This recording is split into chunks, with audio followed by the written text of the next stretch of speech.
Hi, folks, and welcome back to the Star Wars Library, where Star Wars is in print, and we're looking at two issues today from the Marvel comic book series, 86 and 87.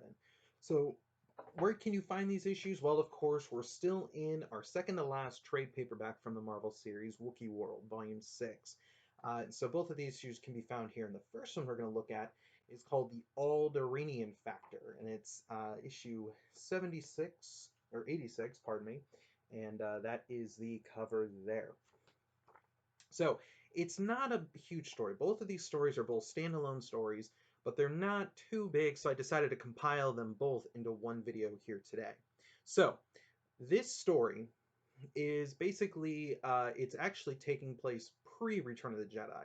Again, where the Marvel comic books likes to bounce around the timeline, it seems.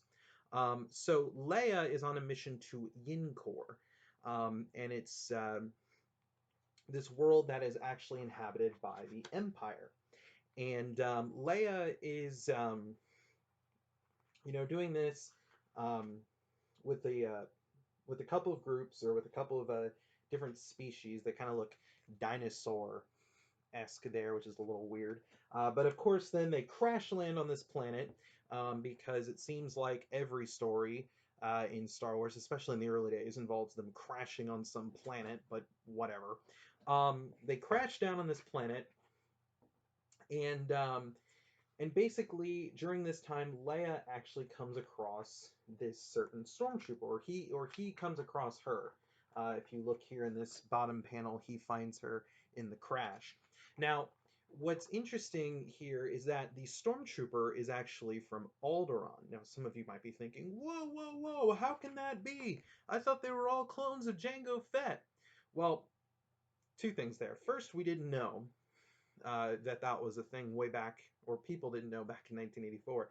And second of all, it was actually explained a little bit more in the modern expanded universe that, and I think you actually see it in the Battlefront 2 game, the original one. So for those gamers out there, you can go and see this here. But it's also explained a little bit later in other sources as well, that basically the Emperor and the Empire kind of moved past the Jango Fett template.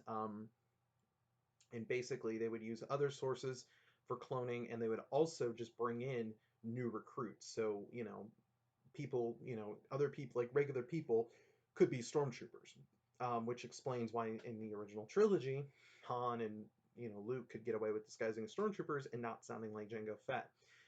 Plus, Kyle Katarn, a big fan favorite, started off his military career as a stormtrooper. So that explains, kind of where, okay, it could be someone from Alderaan. Anyways, so throughout this story, Leia's basically trying to convince him that, hey, the Empire blew up our planet.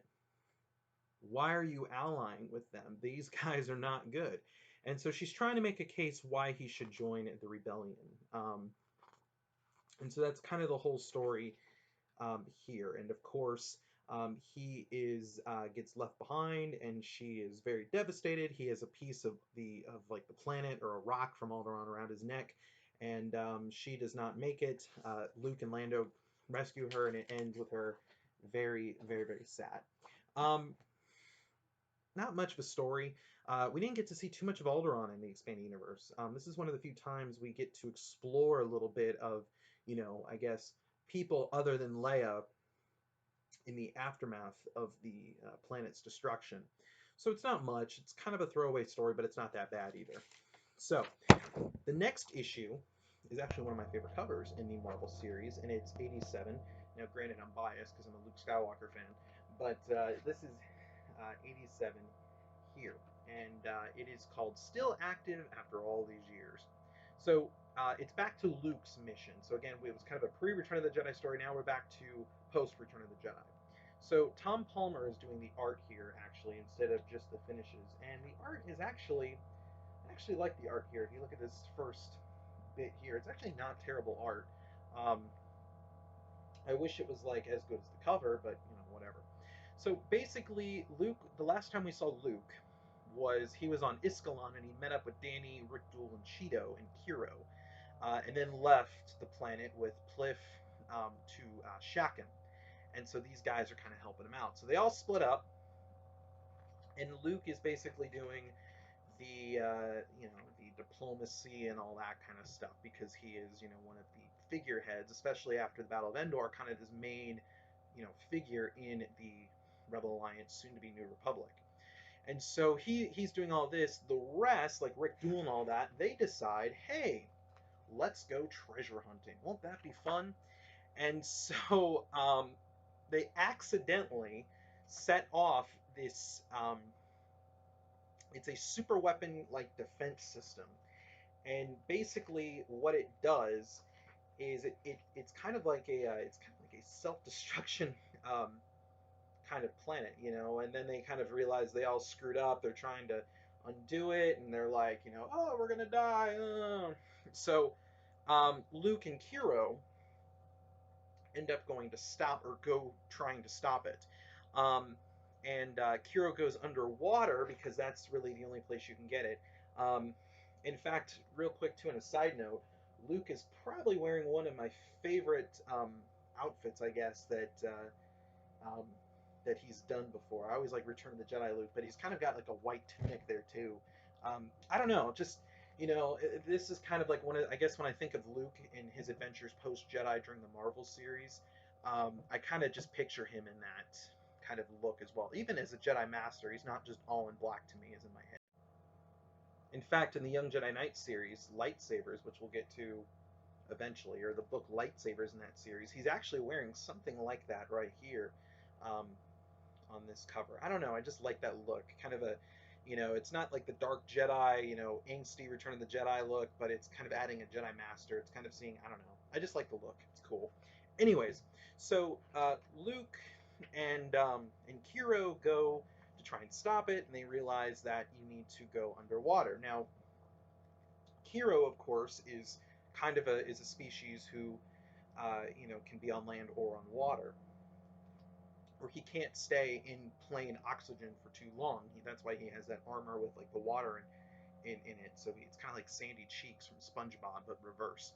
Anyways, so he takes Luke's lightsaber and he dives down to the try and stop the weapon. He uses Luke's lightsaber to do that, and ultimately they're successful. He's a little wounded. We think he's dead, but of course he's not. And it's also very much hinted here that Kiro is force sensitive. In fact, it's not really hinted. I don't know why I said that. It's pretty obvious that he has some force sensitivity, and so it's kind of seen like, okay, he's a potential candidate for the new Jedi Order that Luke will ultimately start. Um, and so that's kind of the end of that story there. So are both these stories? Both of them are not essential, um, but they're not essential at all. The first one with Princess Leia, both of those could be skipped by Marvel readers and by modern readers. As for the second, while I really do like it, it's not something that will affect the entire expanded universe. So if you're a modern reader and you're not reading the Marvel series, you can skip this one. If you're a Marvel reader, I would say absolutely. This is an essential read. This is something that you definitely need to know because, again, Kiro, his force sensitivity and all that, that is going to be a factor later on. And I did forget to mention, too, that you kind of start to see the beginnings of a relationship between Danny and Kiro. And so it's kind of also planting the seeds for that as well. But that's about all I have time for today, folks. Thank you so much, and I will see you next time with another episode of the Star Wars Library.